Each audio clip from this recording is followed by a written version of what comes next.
या विधानसभा निवडणुकीत महाविकास आघाडी आणि महायुती समोर आव्हान असणार आहे ते अर्थातच बंडखोरांचं।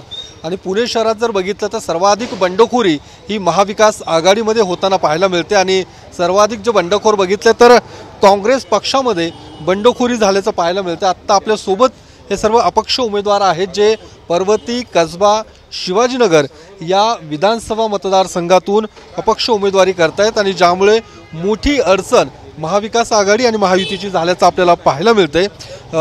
मला सांगा की तुम्ही कसब्यातनं अपक्ष उमेदवारी करतायत का, तुमच्यावरती ही वेळ का आली? अपक्ष उमेदवार तुम्ही पक्षाकडे सुद्धा सातत्याने मागणी करत होतात आणि आता नेमकी काय अडचण, काय आव्हान तुमच्या पुढे असणार? मी काँग्रेस पक्षाकडं उमेदवारी अर्ज भरला।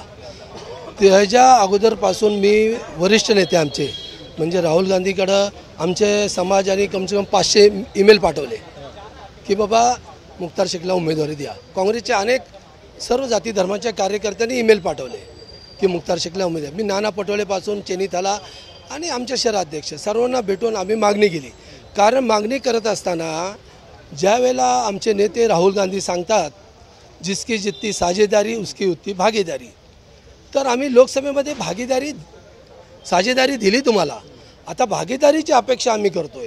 तर या पश्चिम महाराष्ट्रामध्ये 70 सीट आहे, त्यामध्ये एक तुम्ही मुस्लिम समाजाच्या अल्पसंख्याक कार्यकर्त्याला तिकीट देत नाही तर दुःख होतं।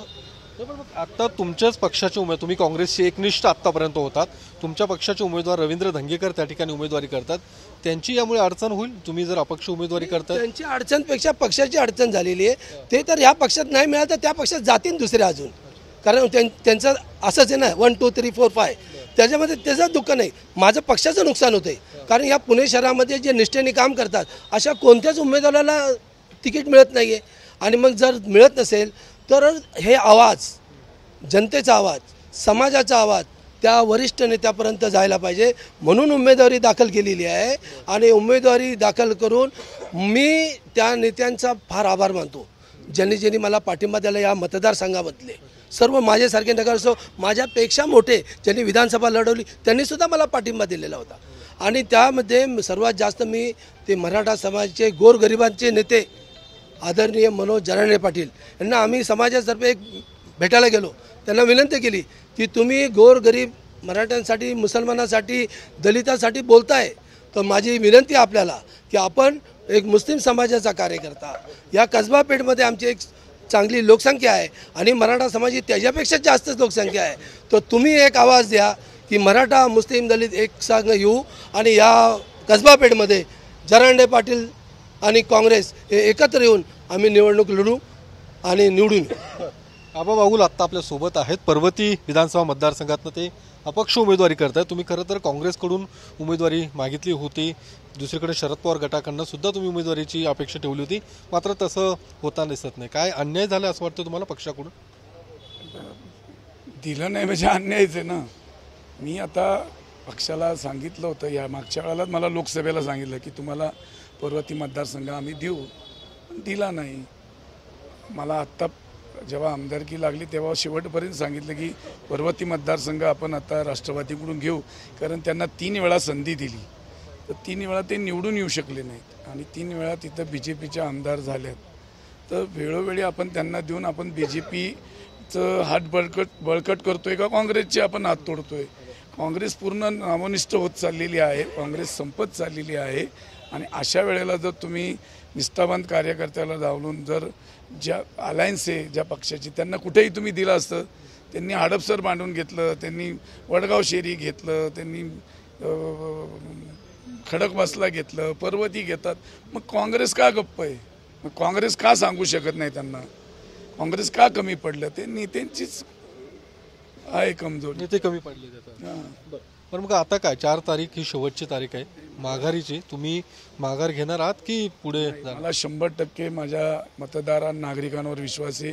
मी एवढी कामं केली आहेत, राजीव गांधी लर्निंग स्कूल असेल, सहजू शिंदे स्टेडियम असेल, 4D थिएटर असेल, प्लॅनेटोरियम असेल, घराघरात नळ योजना असेल, रस्ते असेल, ट्रॅफिकचा प्रश्न असेल, सभागृहातले असतील, मी खूप कामं केली आहेत। नागरिक मला द्यायला तयार आहे। काशी यात्रा 70,000 लोकांना नेलीत, या आईवडिलांचे आशीर्वाद आहेत, नागरिक मला निवडून देतील याची मला खात्री आहे। आणि मी 4 तारखेला नाही, मी 23 तारखेला निवडून येणे तुमच्या चॅनलवर पहिला जाहीर करेल. आपण पाहिलं कमल व्यवहारे आता आपल्यासोबत आहे. कसब्यामध्ये सर्वाधिक बंडखोरी जी काँग्रेसमध्ये झालेली आहे, अर्थात मुख्तार शेख आणि कमल व्यवहारे यांनी काँग्रेसमधून बंडखोरी करत अपक्ष अर्ज दाखल केलेला आहे. आरोप हा पण केला जातोय की कुठेतरी काँग्रेसचीच मतं डिवाईड करण्यासाठी अशा पद्धतीचे उमेदवार उभे केले गेलेत. विरोधकांकडनं तो आरोप होतोय. एक तर म्हणजे तुम्ही आम्हाला बंडखोर म्हणू नका. आम्ही बंडखोर हा शब्द आम्हाला खूप वाईट वाटतं. ते बंडखोर अपक्ष उमेदवार आहात तुम्ही. आम्ही अपक्ष उमेदवार आहे. मी पहिल्यांदा पक्षाचा प्रोटोकॉल पाळणारी गेली 40 वर्ष प्रामाणिकपणे पक्षाचं काम करणारी कार्यकर्ती आहे. आणि असं करत असताना आमच्या भागामधून आम्ही 5-5 वेळा निवडून येतो. पुण्यासारख्या शहराचं महापौर होतो. महाराष्ट्राच्या महिला काँग्रेसचं संघटनमध्ये अतिशय चांगलं काम 5.5 वर्ष करतो. आणि हे करत असताना कधी आम्ही पक्ष सोडला नाही. पक्षाच्या विरोधात कधी बंडखोरी केली नाही.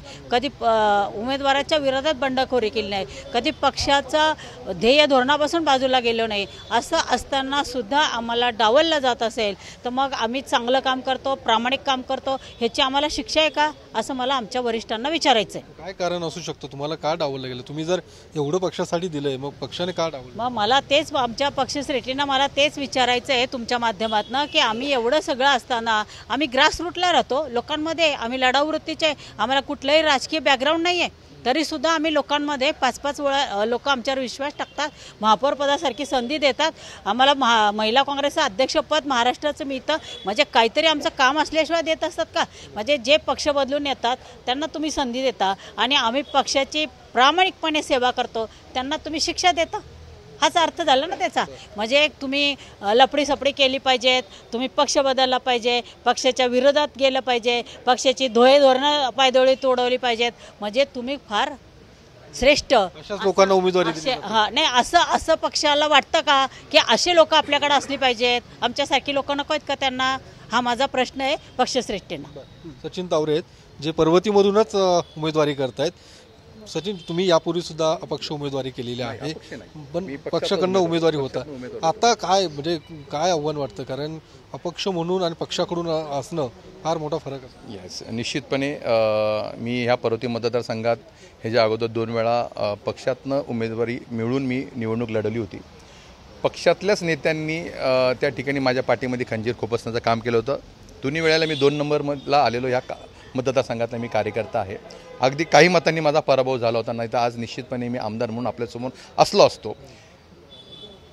पक्षाची उमेदवारी मिळाल्यानंतर पक्षातले नेते आपलं काम करत नाही, आपला घात करतात, ह्याच भावनेने ह्या मतदारसंघामध्ये मी काम सुरू केलं आणि असंख्य तरुण कार्यकर्ते, महिला कार्यकर्त्यांचं एक मोठं जाळं ह्या पर्वती मतदारसंघामध्ये मी निर्माण केलेलं आहे. एवढी ताकद निर्माण केली असताना ज्यावेळेस राष्ट्रवादी काँग्रेस फुटला आणि पवारसाहेबांना सगळे सोडून जात होते, त्यावेळेस सचिन तावरे हा कार्यकर्ता पवारसाहेबांना भेटला आणि पवारसाहेबांच्या पक्षामध्ये गेला. त्यावेळेस पवारसाहेबांनी निश्चितपणे माझी पाठ थोपटून मला पर्वती मतदारसंघामध्ये पुन्हा कामाला लाग असं त्यांनी मला आदेश दिला होता आणि त्यांच्या आदेशावर विश्वास ठेवून मी कामाला निश्चितपणे लागलो होतो. पर्वती मतदारसंघामध्ये 20,000पेक्षा कार्यकर्ते आज पर्वती मतदारसंघामध्ये मी निर्माण केलेले होते. 250 पदाधिकारी फक्त पर्वती मतदारसंघामध्ये आम्ही नेमणूक केलेली होती. पण त्यांनी इलेक्टिव्ह मेरिट हा क्रायटेरिया न पाहता कुठला क्रायटेरिया पाहिला आय डोंट नो, आणि त्या कुठल्या क्रायटेरियाकडे पाहून त्यांनी उमेदवारी दिली ते त्यांना माहिती. उमेदवारी मला नाकारल्यानंतर पर्वती मतदारसंघातल्या 250 पदाधिकाऱ्यांनी एका दिवशी राजीनामे दिलेले आहेत.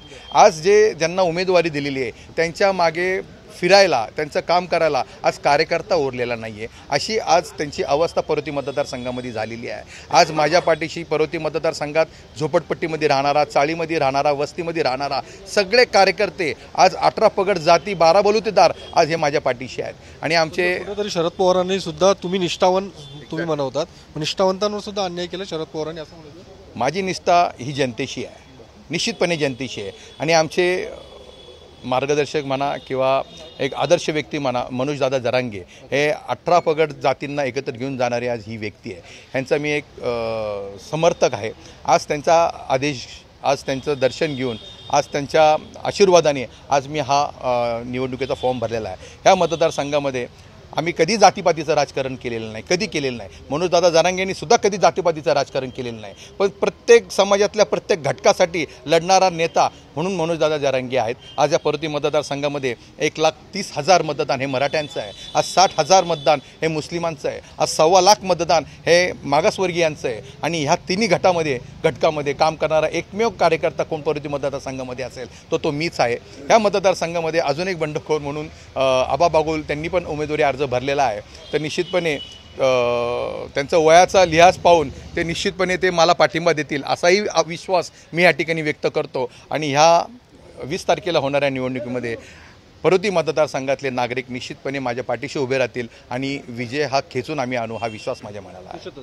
शिवाजीनगर विधानसभा मतदारसंघात काँग्रेसकडून नेमकी उमेदवारी कुणाला मिळणार यावर बराच खळ सुरू होता आणि मनीष आनंद सुद्धा त्यामध्ये इच्छुक होते काँग्रेसकडून.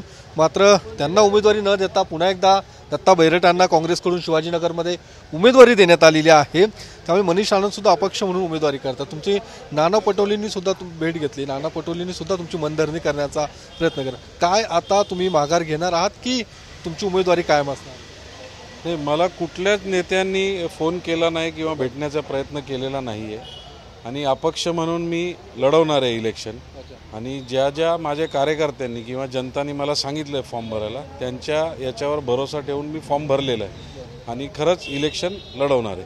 आणि दुसरा एक मुद्दा याच्यात असा आहे की 2019ला ज्यांना तिकीट दिली आहे किंवा पुण्याचे जे लोकल लीडर्स होते त्यांनी माझ्या घरी येऊन शपथ खाऊन व्हिडिओमध्ये सांगितलेलं आहे की यावेळेस यांचं काम करा, पुढच्या वेळेस ते तुमचं नाव सुचवतील. त्याच्यावरती मला त्यांना प्रश्न विचारायचे की काय झालं यावेळेस. तिकीट वाटपात कुठंतरी स्थानिक नेत्यांनी काही हे केलं असं तुमचा काही आरोप आहे? नाही, आता त्याच्यावरती क्लॅरिटी अजून नाही आहे आणि कळालेलं पण नाही आहे. आणि का मला तिकीट नाकारली त्याच्यावरचा क्रायटेरिया पण माहिती नाही आणि कुठलंच स्पष्टीकरण दिलेलं नाही. तुमच्या उमेदवारीमुळे जो काही आरोप केला जातो तुमच्याच पक्षातील लोक म्हणतात की मग कुठेतरी भाजपला त्याचा फायदा होईल, भाजप उमेदवाराला त्याचा फायदा होईल, हा सुद्धा एक आरोप केला जातो. नाही, असा आरोप ते करतायत. पण माझे कार्यकर्ते आणि माझे मतदाता म्हणतात की आपण अपक्ष निवडून येऊ. मग मी निवडून आलो, मग त्याच्या वेळेस त्यांना विचारू की बाबा तुमचा आरोप आता कुठे गेला. तर हे सर्व अपक्ष उमेदवार आता होते पुणे शहरातील वेगवेगळ्या मतदारसंघातील आणि आमची उमेदवारी कायम राहील अशी भूमिका सगळ्या उमेदवारांची आहे. त्यामुळे 4 तारखेपर्यंत आपल्याला बघावं लागणार आहे या अपक्ष उमेदवारांची उमेदवारी कायम राहते की माघार घेतली जाते हे बघणं महत्त्वाचं असणार आहे. कॅमेरामन अभिजित पिसेसह मी योगेश बोरसे, TV9 मराठी, पुणे.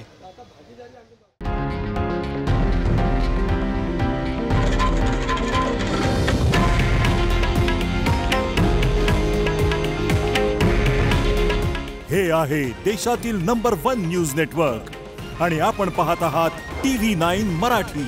काळजी तुमची, हित महाराष्ट्राचं.